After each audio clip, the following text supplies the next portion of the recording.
So welcome everybody back from the interlude and back into the workshop. I am delighted to have close to 50 of you already. So my name is Len Statham. I am the Chief Operating Officer at NYAPRS, and it is my pleasure to have Lisa Kugler and Clarence Jordan to do a workshop on COVID-19, a catalyst for change, virtual support group. Please welcome them both to this particular workshop and have a great time.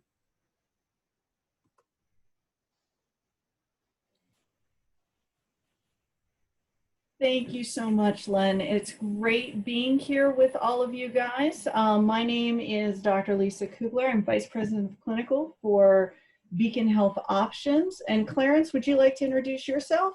Good afternoon, all. Clarence Jordan, Vice President, Wellness and Recovery here at Beacon. Great looking group. It is. I love looking around and seeing some of the emojis and everything else that's on the screen right now. We would like this to be interactive, so please feel free to kind of shout things out, to talk as we're going through it. And we'll be asking for a lot of participation. Next screen, please.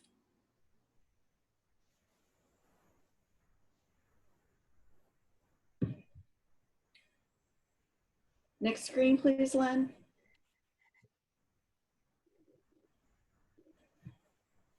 So this is kind of the agenda for today. We're going to first be walking through some of the impacts of COVID, looking at peer specialist strong, peer support groups, how it works, some of the outcomes, and then further discussion. Next slide, please. So really some of the goals for today and some of the takeaways. Understanding of how COVID-19 has really impacted peer delivery system. Looking at the review of the strength of the peer specialist, a pilot that we did here in Beacon on virtual peer support groups, and then understanding some of the outcomes associated with virtual peer support groups. Next slide.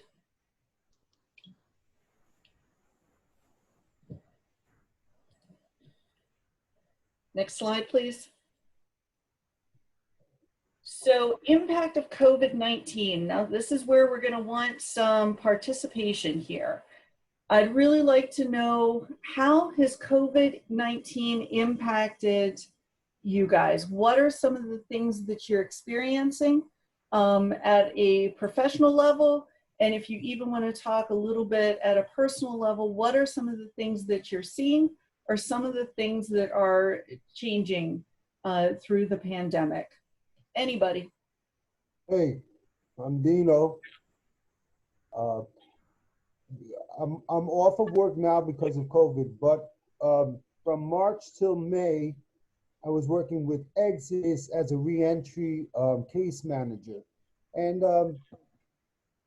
COVID was a little wild back then, and they were letting people out of Rikers. And what I found was, you know, COVID did bring us together, just like we're doing now, in forcing us to use tools that were just laying around for years.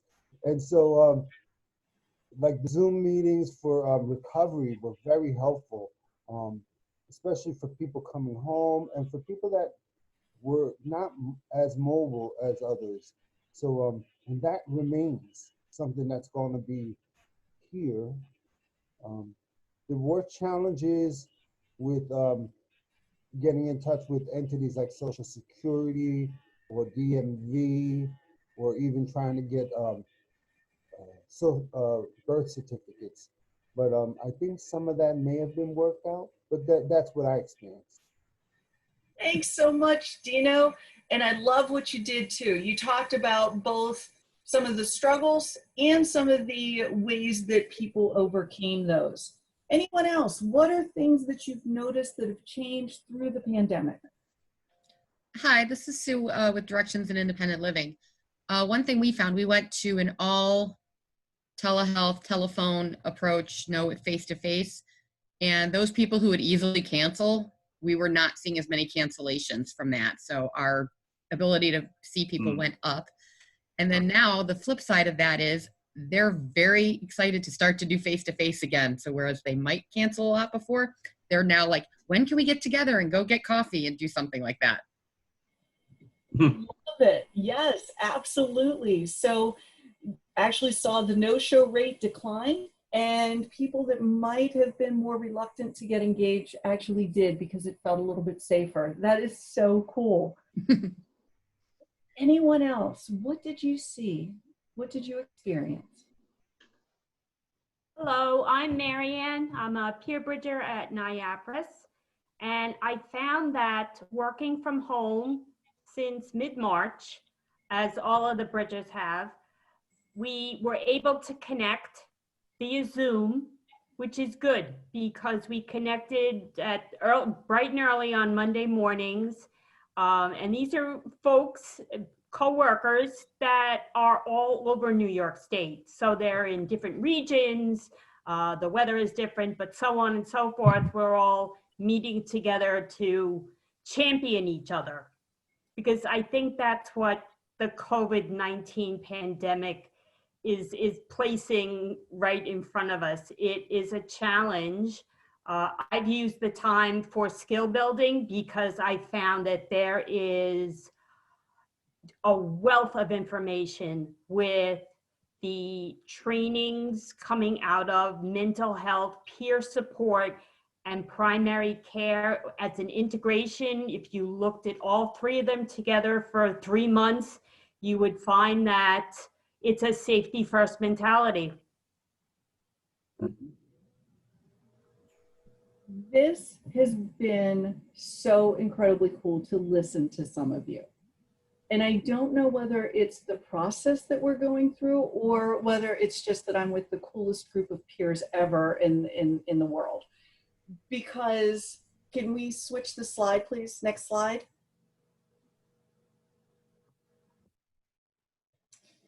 Most of the individuals, when you ask them what they're seeing, we actually end up more with statistics like this. 41% of people are feeling more stressed. 45% report emotional well-being has worsened. 55% feel more lonely.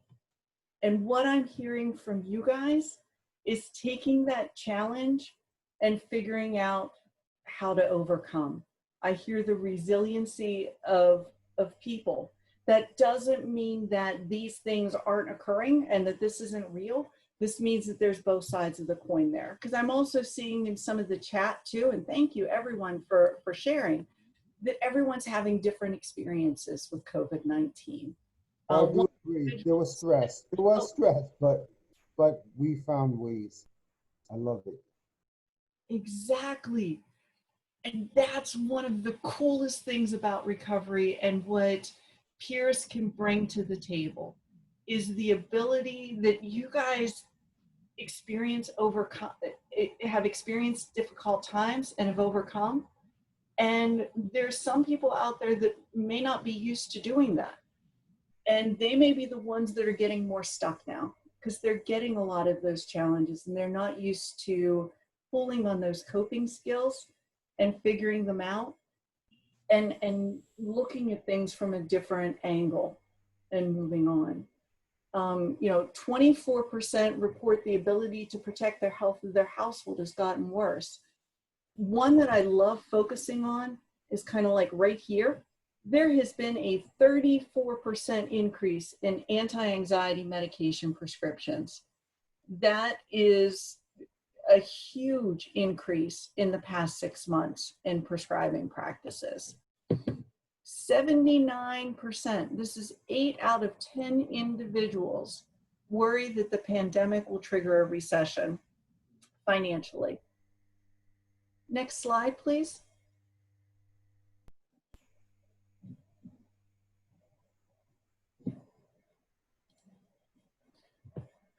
Some of the things that have been reported that the most prevalent reason for depression and an increase in depression is isolation.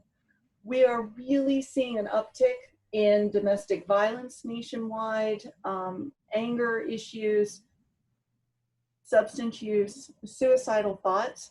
Last time I was reading some of the statistics, it was almost 1 in 3 were having some suicidal thoughts. And most vulnerable people are having increases in symptomology. Next slide.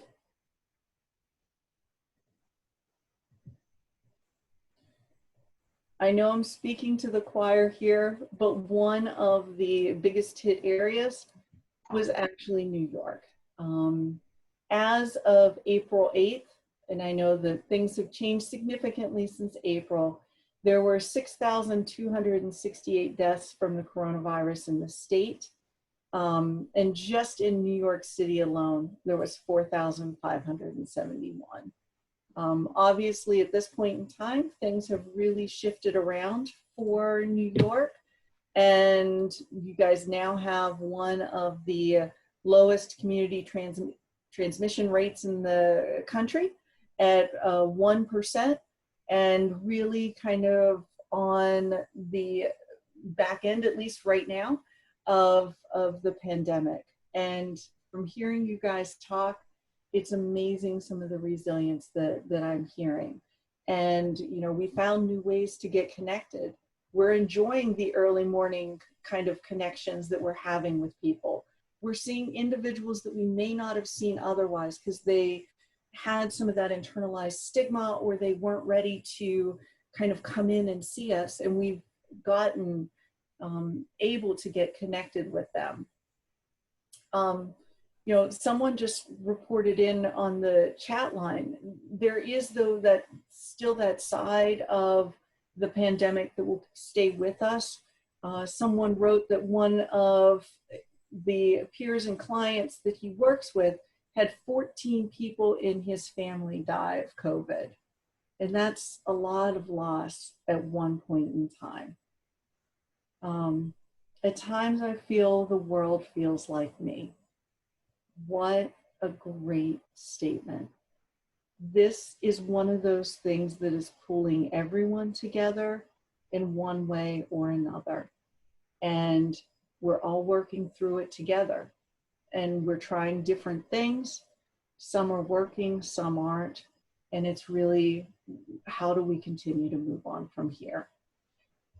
And at this point, next slide, I'd like to turn it over to Clarence to talk a little bit about what peers have that's very special as we continue to move through this. Clarence? Thanks, Lisa. You know, one of the things that strikes me is that we're talking to New Yorkers.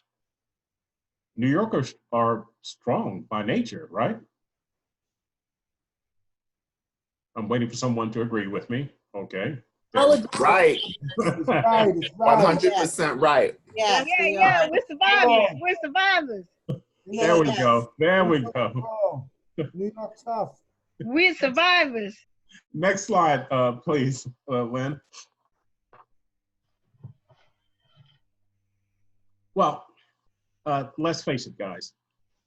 You know, if to all of my fellow peers out there, and to anyone who's ever been in a support group, and I would assume that would be a lot of us on this call, well, we probably have heard something that goes like something like this: the therapeutic value of one blank, and you can fill in the blank however you want to. Helping another is without parallel.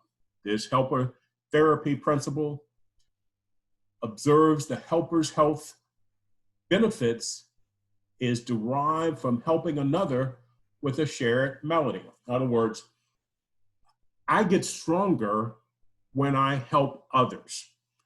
Does that make sense? Does that sound familiar to anyone? Of course. Of course. This shared foundational principle is supported by readily recognizable tenets, principles, steps, you name it. If you've been in those rooms, if you've been in those support groups, it's plastered all over the wall. Those principles, those tenets, the steps. Next slide, please, Lynn.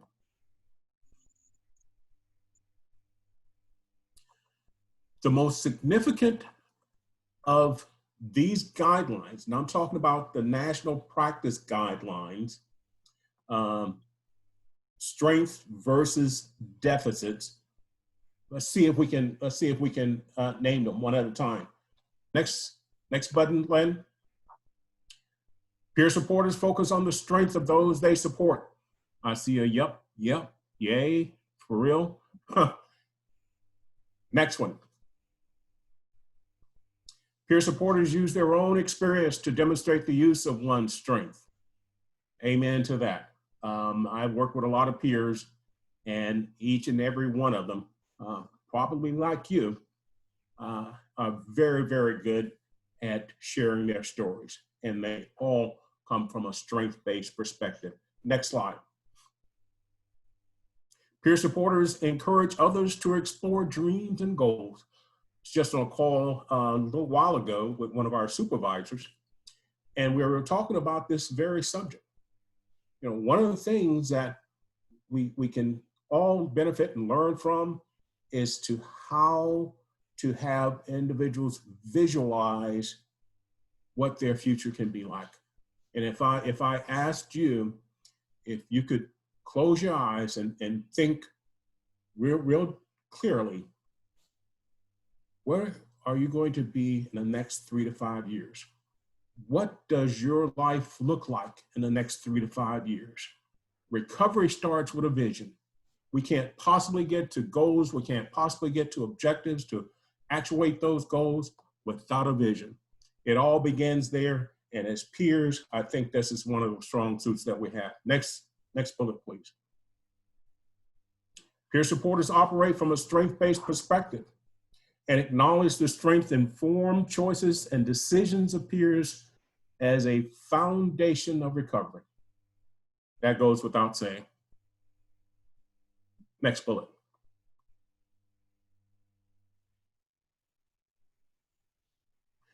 Peer support is mutual and reciprocal. And I think if nothing else that you take away from this point, that is national practice guidelines, it's that I give because I receive. I give and I receive. I give and I receive. Next slide, please. Peer support groups, how it works. We talked about it a little bit, the therapeutic value. Next slide, please, Lynn. Traditional support groups, let's talk about it a minute. Most support groups are modeled on the format of Alcoholics Anonymous. That's where it started. Groups are conducted face-to-face. You need to travel to get to that meeting. Most support groups rely upon just one facilitator. Typically, only a single support therapeutic is offered. You know what I'm talking about? Only a single therapeutic is offered. That's at the next bullet. In other words, the mutual support group was formed around stop drinking, stop smoking, stop drugging, stop gambling, stop all those aberrant sexual behaviors. And of course, who can forget the passing of the plate? Next slide, please, Lynn. With virtual peer support, we're talking about co-facilitation. We're talking about a beautiful dance of a pair that's called task and maintenance. Task functions, maintenance functions. One's in charge of giving directions, telling what we're going to do, sharing information. The other individual is focused on the group. How is the group responding? Where are the quiet spots in the room? Who's paying attention? Who's zoning out? Task and maintenance. It requires practice, intuition, excellent communication. You look beautiful, funny, and engaging with free-flowing moves. And this pilot, this virtual peer support group that we were able to bring to New York. I tell you, you New Yorkers are the best. They did just that, and we had some real talkers, but each and every one of them really settled into the role and was able to identify task from maintenance. Task from maintenance. Next slide, please. What are the benefits? Well, in this dance, in this virtual peer support world, when we get it right, the information exchange is fluid. It's just flowing. It's just flowing. You know, people are listening. People are hanging on every word. And when they respond, they're responding right on note. They're in the groove, as they say. Virtual support groups can be continuously available. You have greater access. And they are most anonymous. Someone mentioned a while ago that, that people were hesitant to show up. With virtual support groups, you can participate anonymously. You're there. And if you're not on visual, no one can see that you're in your pajamas. Nobody can see that you've got rollers in your hair. Nobody can see that you didn't shave this morning. Nobody can see that you're not feeling your very best because you're not looking your very best. Provide the same support. Another upside to support groups is that they provide the same kind of emotional care that in-person meetings do. And that was one of the beautiful things that we had an opportunity to witness here. And additionally, they can provide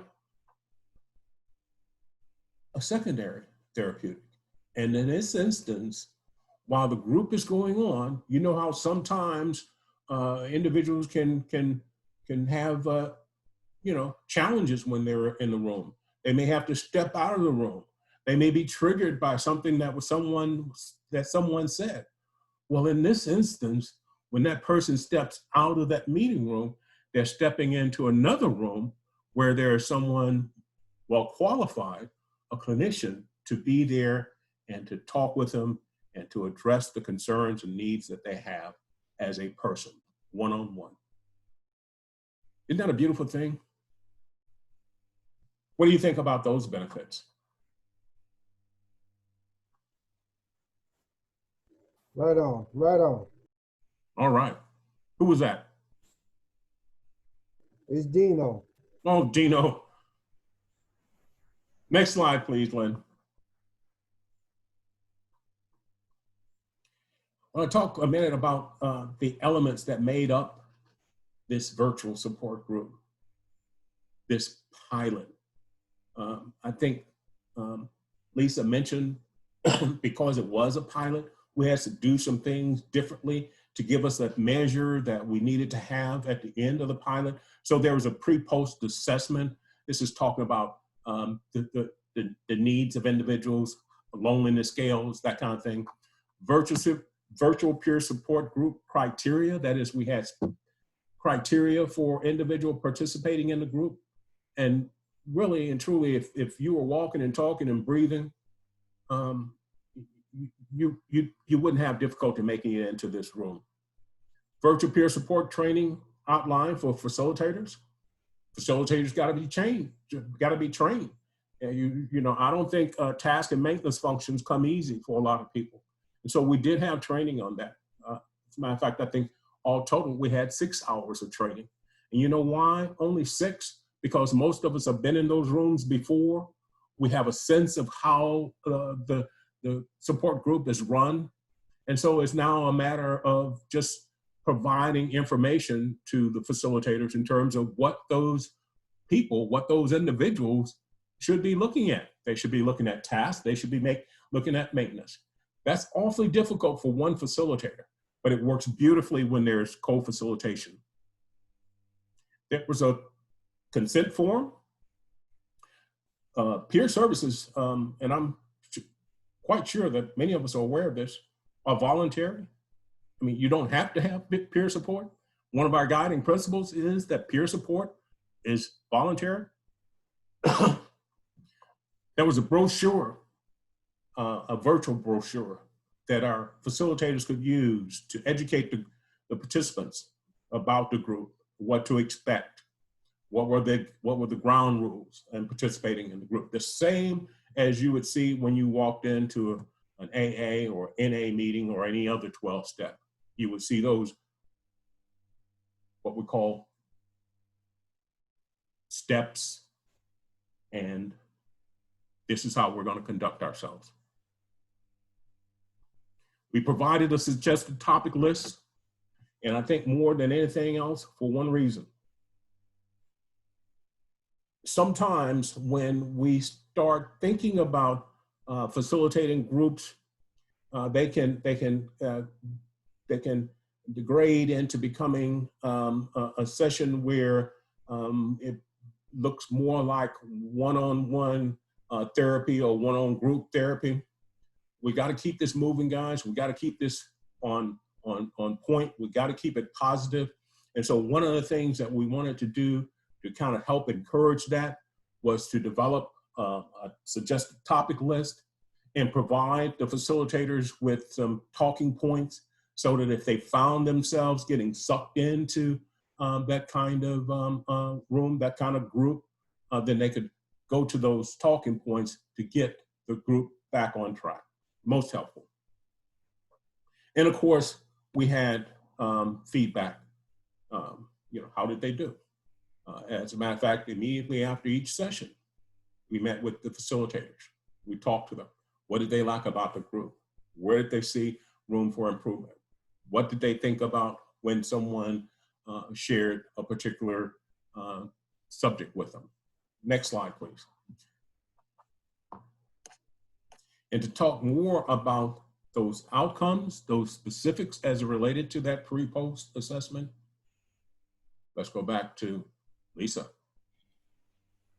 Thanks, Clarence. And I'm watching the chat, and we don't have all the answers. So I want to throw this out to the group because I love the question.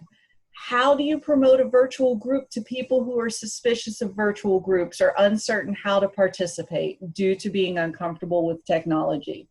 So any of you who have noticed this shift during the pandemic, shout it out, and then we'll kind of give our thoughts as well. Well, I'll hog up the mic, but Alex, my experience with the re-entrance was we had wellness time. So we did one-on-one because it was a COVID environment, and we introduced it to them, how a Zoom group would work. And my concern was, how does the newcomer get access to the rooms? Because all of the NA and AA groups were closed. I didn't know how to introduce them to peer support. Everything was closed. So there were some wellness centers opened, and as we found groups, we just relayed the lists of them, and then they became more prevalent and easier to access. So our hope is that wellness centers are stocked with these things, and that they would do the same kind of thing. It's really like what a peer does, is handhold and explain a story, how helpful it is, and just experience together, and that's how we got through it. Thanks, Dino. Anyone else want to share how did you kind of promote and help support individuals that may have been a little bit nervous about coming to a virtual group?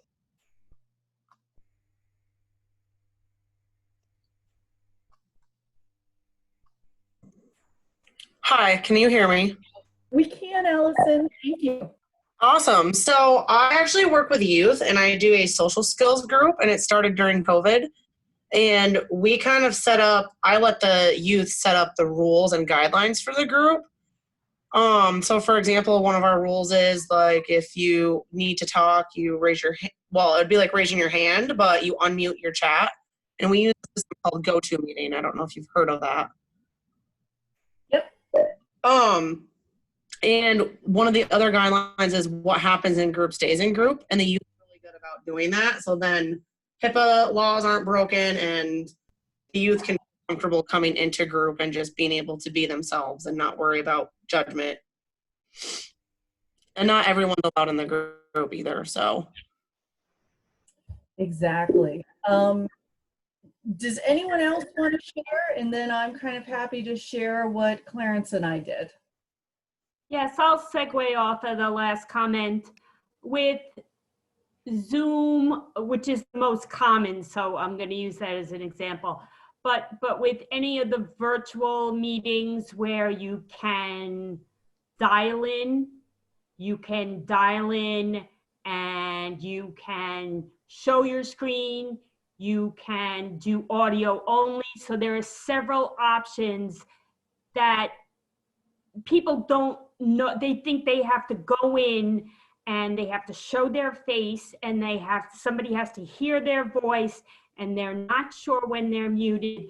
But the one thing that stuck with me, and I heard this from people pretty much up and down the Northeast, New York especially, they didn't like the chat room. They didn't like the hostile language in the chat room. It may have never been meant to be that way. However, people found they were paying more attention to the chat than they were to the people. Mm-hmm. Oops, Marianne, you went on mute.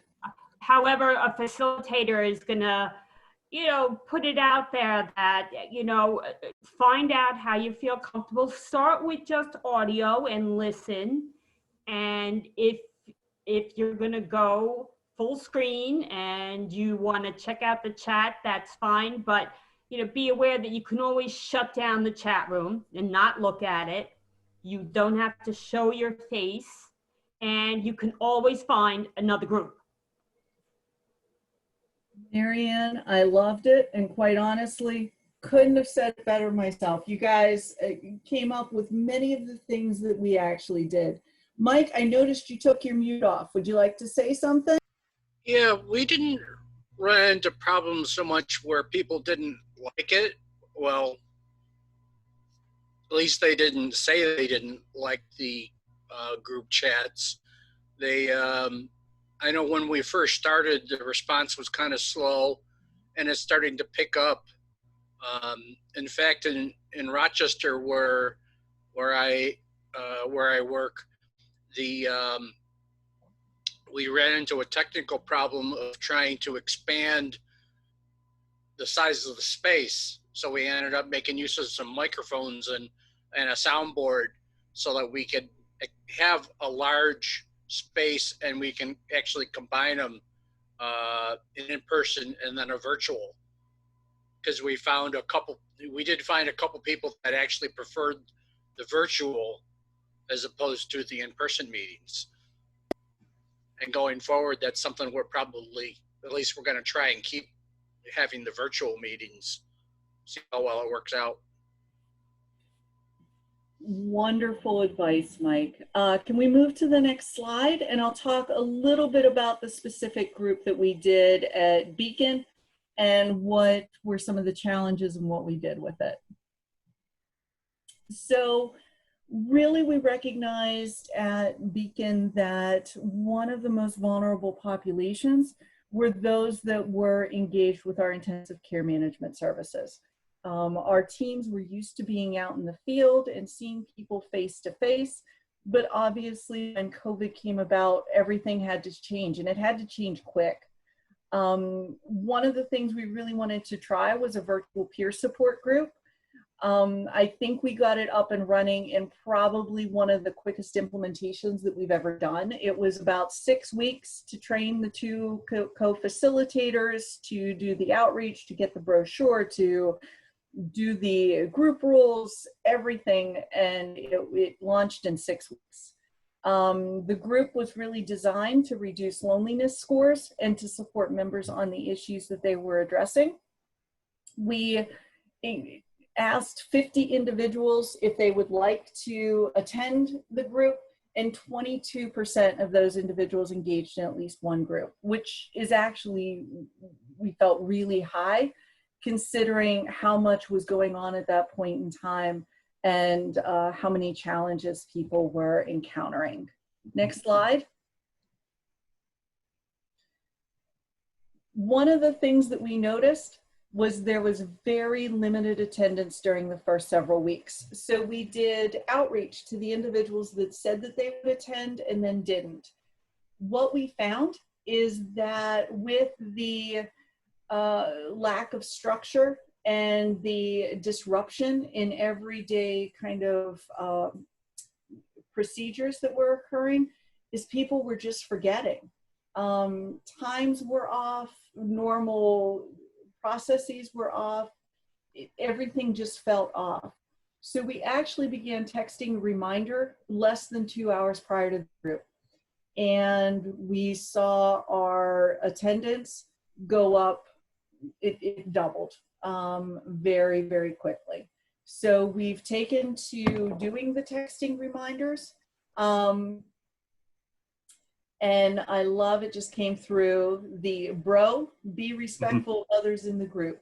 That was actually one of the group rules that we had to help people become comfortable. We did actually many of the things that you guys mentioned.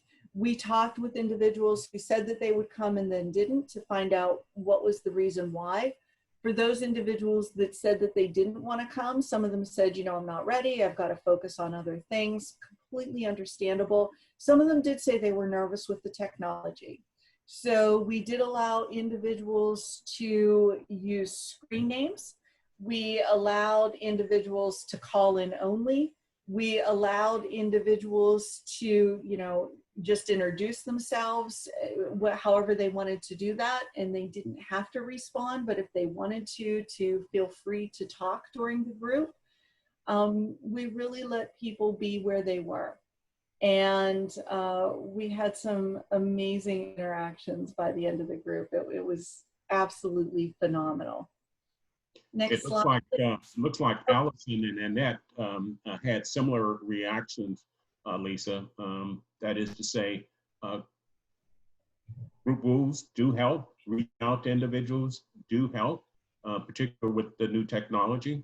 I think our brochure helped. Our facilitators were helped tremendously by it. So great find, guys. Great. One of the little secrets that we learned, it just came in the chat, is that members sometimes forget they are still on video and do not block the camera. We did have that. And they also forgot to put the mic on mute. Sometimes we did end up letting an individual know, we are going to mute you right now because we can hear you're talking to someone else. If you'd like to join in, please let us know. You know, just because we did have individuals that were kind of holding other conversations, etc. So we've had that challenge as well, and that's kind of how we addressed it.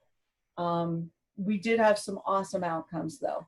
100% of the individuals that attended at least 4 sessions reported that they felt the groups were helpful. And we were really doing the groups to look at reductions in loneliness scales, and 100% of the individuals that attended at least 4 groups felt that the groups assisted with their loneliness, and they felt less lonely after the groups, and they felt more connected with others. If those of you who are used to using it, Net Promoter Score is based on Net Promoters, who is 8, 9, or 10, and detractors, which are at the low end of the scale, and then everyone in the middle is kind of a score of 0. We did not have any Net Promoters at the very high end, but we also did not have any net detractors at the very low end. So overall, our Net Promoter Score was 0. We do hope to get it up to 1 by next time we run a whole series of modules with this group. Next slide, please. One of the interesting kind of side effects of the group was that the facilitators loved it. They really became much more comfortable working with the team. They became much more outspoken in general. They became more comfortable sharing their opinions. We're now doing enterprise-wide case consultations, and they presented individuals that they're working with as the first two presenters. And they've said that just overall, they're feeling more comfortable in their skin, and they're feeling really proud of being able to bring something to the members that they could see the benefit, especially during the pandemic as things were so separated. One thing I do want to say that this was a very small N. You know, if you figure that only 22% of the 50 individuals that were invited attended, we did have a small N that actually attended the 4 sessions or more. And the group was helpful to those that participated. So this is something that we're going to be continuing with Beacon. We are looking to other markets to engage in virtual peer support groups. We're looking to have another session run within the New York market. We're just, you know, kind of looking for the time to kind of ramp it back up again, to reevaluate the session modules and the topics, and to kind of refine those a little bit, because this was the first time through it. So Clarence, I'm going to turn it over to you. But thanks, Lisa. Questions in general, anyone?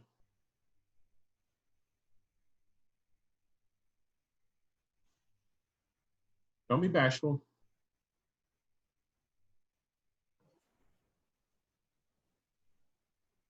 Okay. Anything else in the chat room? There is. What topics? Clarence, I'm going to let you do this one because you did such an awesome job coming up with the topics. Well, self-care is always, I think, an excellent topic to have, particularly when we're talking about COVID-19. I know that when it comes to being isolated, that is, you know, when everyone's on lockdown, it can get really scary sometimes. And so self-care, I think, was one of the topics that not only did our facilitators enjoy, but it was also one of the topics that that was enjoyed by those who participated most. I think another of the topics that individuals enjoyed was how to support others, how to help others. In this time of COVID, a lot of us live with others, significant others, or we have children, or we have parents that are living with us, or we live with them, and how to help others, how to support others during this time of COVID was another topic that individuals enjoyed talking about and or facilitating. So a lot of that personal feel what came from these topics. All told, there were 6 of these varying topics. They were all again focused on strengths as opposed to challenges that individuals had. So when we asked, as in one topic, what do you find that you're doing that's effective for you during COVID? I'll tell you first, let me share a personal experience. I have a friend who is a, excuse me, who's a principal at one of our local elementary schools. She had been working on this doctorate the entire time that I've known her, which has been about 3 or 4 years now. And I always tease her, when are you going to get on with that doctorate you've been working on? Well, guess what, guys? She found the time to do it during COVID. Other individuals responded like, well, I can't get to the gym, but I can get out and walk. And guess what? I'm meeting my neighbors for the first time.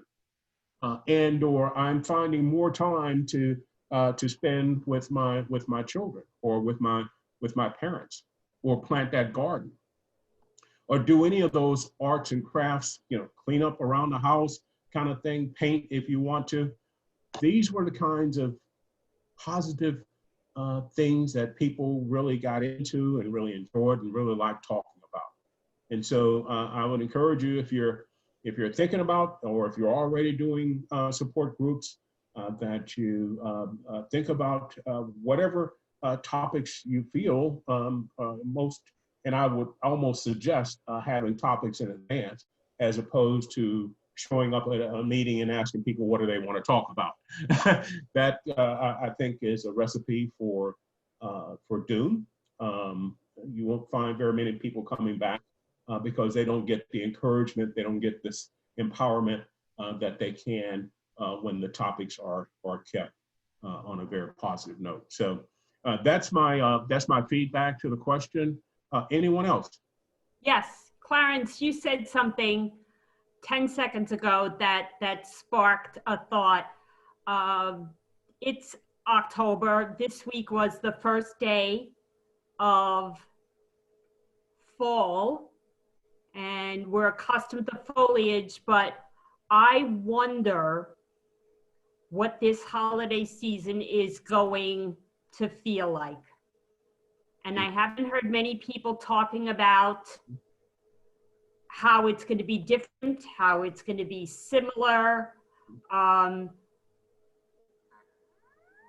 I think it's gonna, I think it requires some discussion. I think we have to think about it. The holidays are gonna come around anyway. If we're sitting at home alone and not liking it, that could be a big problem. And it's not one holiday. I mean, I see a huge Halloween spirit store, and that should be a sign that the hunkering down may not be the watchword. I would agree. And, you know, technology is so amazing. My brother is having Thanksgiving dinner at his place. He has the larger space to hold a Thanksgiving dinner. And he's inviting all the family and the extended family, and everyone's going to show up. Last Thanksgiving, we had, close to 100 people show up at his place for a Thanksgiving dinner. And so the question is, well, what do we do differently this year? Well, one of the things that I had suggested, and we're talking about discussing now, is that Thanksgiving is still going to come. We all have our favorite recipes that we like to fix. And so for this year's Thanksgiving, we're going to do a virtual Thanksgiving where everyone talks about what they're thankful for and share their favorite recipe with the group with respect to having that big Thanksgiving feast. We're going to cap it off with a virtual football game. And so again, you know, when we can get to that place of positivity in ourselves, when we can get to that place where we can have self-care, I think the ideas began to flow. And technology being what it is, I think the platforms are out there. We just got to reach out and we got to take advantage of them. We got to, physical distancing is one thing. It doesn't necessarily mean that we have to socially distance. We can still be sociable with one another and maintain our physical distance. And that's going to be our goal for this holiday season. So Clarence, Lisa, I'd like to piggyback on a question, the question that Marianne posed, and that is, what do you think of the future of tele-peer support and tele-peer groups as hopefully we emerge from COVID-19? You want to go first, Lisa? Sure. I think that everyone needs different tools in their toolbox for recovery. And I love the fact that telehealth is now becoming so mainstream. Is it potentially going to be for everyone, everywhere? No, but is anything? So I love that this option is now there and that it's continuing to grow. I know that we're going to be continuing to use it. One of the questions that came in asked about, you know, are these groups only open to individuals in our agency or to the community? I maybe should have said that initially. We are actually Beacon Health Options, so we are an insurance company, which makes us a little bit different as well. So the individuals that we offer our services to are those members that are insured through Beacon Health Options Insurance. Those are the individuals that we focus on. So they are not completely open groups. They are people that are covered by us. But I just see the virtual groups continuing to grow. And one other thing I wanted to piggyback on, Clarence, that you were saying is I saw in there, topics and icebreakers. I always love using quotes as kind of one of the icebreakers, and just putting a quote up on the screen and saying, how does that relate to you? Or how do you use that to help yourself stay strong? And none of the groups talked about what not to do. It was more around what works for you and what can we do together to become stronger and work through this. So I really hope the groups continue. Clarence? Yeah, peer support has for generations now been more or less of a city or metro kind of support. I know that that there are places there in New York that are very, very remote. There are places around the country that are extremely remote. And if you follow some of the data around where suicides are occurring, it's generally in some of these more isolated areas, some of these more remote areas, particularly way out west, where people have, and they grew up with a culture of self-reliance. Well, that's the positive side of it. The opposite side of that is also true. It's also a time for severe desperation or despair. And so if we can find ways of connecting individuals in remote settings so that they can become a part of that family of peer support, then I think we would have contributed mightily to the work of peers.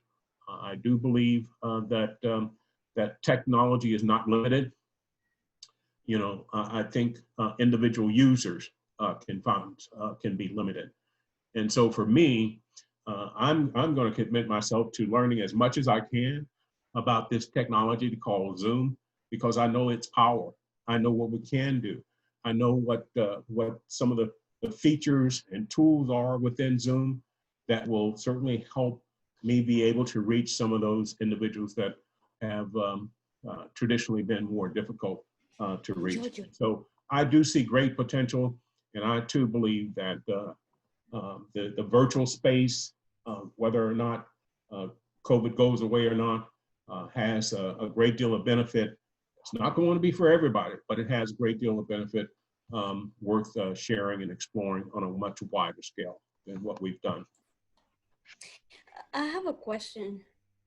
Was this group diverse in terms, because some of the things that I noticed with the work I do, a lot of the, the minority community in terms of the virtual platforms, sometimes they don't know how to use it, sometimes they don't have the Wi-Fi, they don't have that connection, and sometimes because of poverty, they lack, to this new reality. They will not be part of the new reality in doing everything, social distancing. So this is a big concern. I don't know if you have any feedbacks on this. I want to contribute. What I noticed is that all businesses and all communities really rose to the occasion. Like I know Cablevision and RCN just gave away Wi-Fi to any community or family that needed it and had didn't have the means to pay for it. This was for families that needed it for school especially, but they qualified if you were on any sort of assistance, and I think the bar was raised a little higher. So clearly that digital divide is a thing of the past, and we shouldn't even worry about it. And most people have telephones. Almost everyone has a telephone because there are no payphones anymore, and so everybody has a government-sponsored phone, and many people even have their own telephones today. I pretty much can witness that with my own eyes, but everyone has access to a telephone, a smartphone today. from the government. And that allows you to participate.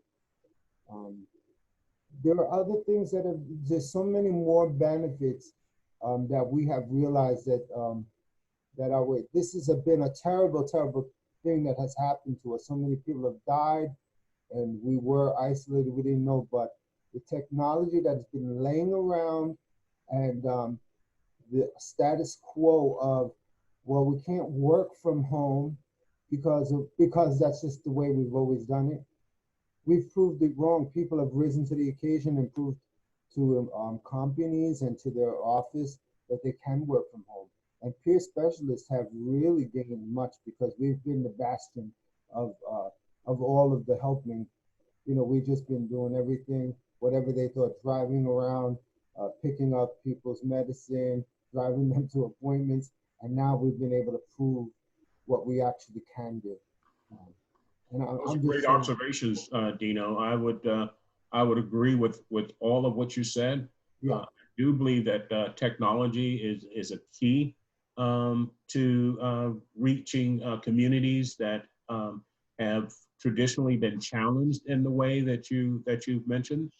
And I also see the corporate America responding in ways as in examples that have been mentioned here as well. School recently started back, and the one big concern in the community around here where I live is that divide. There are going to be poor sections of town or communities that don't necessarily have access. And so one of the things that I think the school system, the school boards have done in acknowledging these issues, these problems, is to respond just as it was suggested by providing free laptops and hotspots so that people can connect on the internet, and more importantly, provide learning pods so that the user, including adults, can come to learn how to use or participate virtually how to use the new technology. But isn't that incredible, Clarence, that just 3 years ago, it was impossible. It was impossible in the budgets, we can't afford it, and now look what's happening. So COVID is a horrible thing, but there are so many benefits that we realize, and we should really celebrate them. And therefore, the title of this presentation, A Catalyst for Change. Yes, I do believe just that this is perhaps one of the most dynamic, and if you want to look at it in terms of silver linings, what's going to come from all of this. I know personally, I've met neighbors that I've been living out here in the community for over 3 years now, and lo and behold, now all of a sudden I see these families because they're out walking, playing with their children. I haven't been able to do one of these in months, and they're so therapeutic. So you're exactly right. I'm knitting again. And Dino, I want to comment on that too. That was one of the things we actually saw as we started doing some team building exercises within our organization, is people were sharing some of the ways that they were coping with the pandemic, coping with being inside. They were sharing their photography. They were sharing their pictures. They were creating things with material and showing their crafts. And it was so real. And it really brought us together as a team where everybody was sharing some of their pain, but also how they were growing throughout it. So, it's been a very dynamic time. I don't think there is a better word than dynamic. There's been a lot of pain there. I want to recognize that. I want to recognize each individual's kind of reality associated with the situation. But this has been a huge time of dynamic change as well. Very grateful to both of you. It's uplifting to see the same thoughts that many of us have, I think. Exactly. And we really appreciate everyone spending their afternoon with us. Is there any additional questions or comments? I have one. Oh, yep, go ahead. When you were making use of the term icebreaker, and that got me to thinking about something that we do in our mutual support group, and that's what we call a check-in, where you just give your first name, your diagnosis, if you care to give it, and on a number scale of 1 to 10, how you're doing, and just give them up to like a minute or so, just to go around and check in. And it's a good icebreaker and get you in the mood where you're talking about what bothers you, and it's a good place to get it out, and that's why they're there. And that's something that I think I'm going to start going back to. But getting out of the habit of doing the check-in round. Yeah, I don't think there's a right or wrong. It's really what fits for that group at that point in time. We found that the quote was a really great way of doing it. I love that somebody also mentioned there's a peer zone that has like 72 different topics in it, which is just absolutely amazing. And I love that somebody said, I had never even heard of Zoom before this. I had actually not gotten real comfortable with Zoom until COVID, and now I don't know what it'll be like whenever we're not using Zoom as much. There was also a question on Net Promoter. I would encourage you just to kind of type it in, Google it. It is something that's kind of used oftentimes in the industry to identify someone who is promoting a product versus someone who is taking away from it. And that's where the Net Promoter Score kind of comes in. Mm-hmm. I love the fact that Greg writes, Lisa, that he got himself a sewing machine and learned how to make masks. Love it. Way to go, Greg. I had a comment. I think one population that's been really struggling right now is the inpatient. I'm a peer bridger over at South Beach Psychiatric, and our clients have, they had no access to technology. They just had the public phones, which, they don't want to spend an hour in group standing in a public space sharing.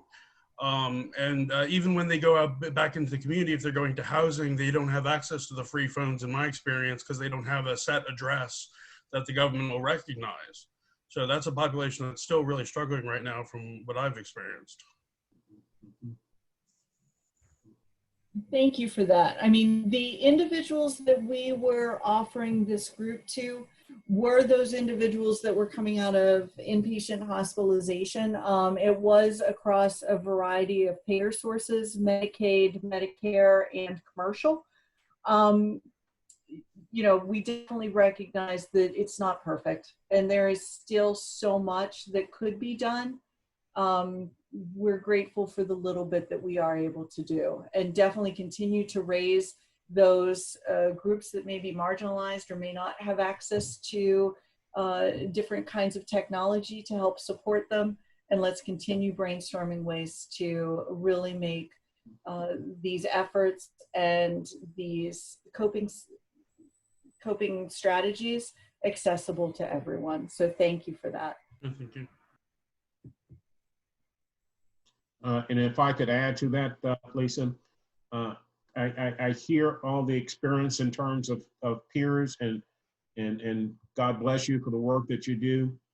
I know that we're traditionally very big on advocacy. I came out of an advocacy community, worked for my state NAMI office for a number of years. And I remember specifically my director told me one afternoon, she says, Clarence, you're a great advocate, and it's great to have strong advocacy.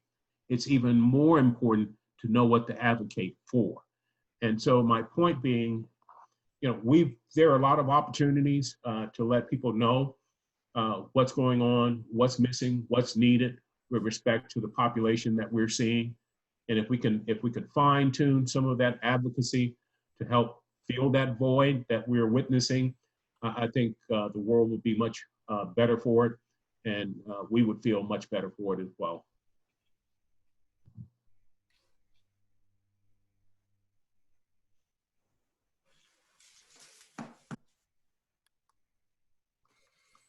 Lisa, I think we're almost out of time, if my clock is correct. Yes, and please, everyone, join me in thanking Lisa and Clarence for the wonderful job they did with this workshop. I know I learned a lot, and there's some really, really good dialogue, and I really appreciate that in a workshop. So thank you both so much. And please join us for the Office of Mental Health Town Hall at 4 o'clock. It's in another room, so you'll have to log off of here, go to your program, and check out the link and click on the link for the Office of Mental Health Town Hall.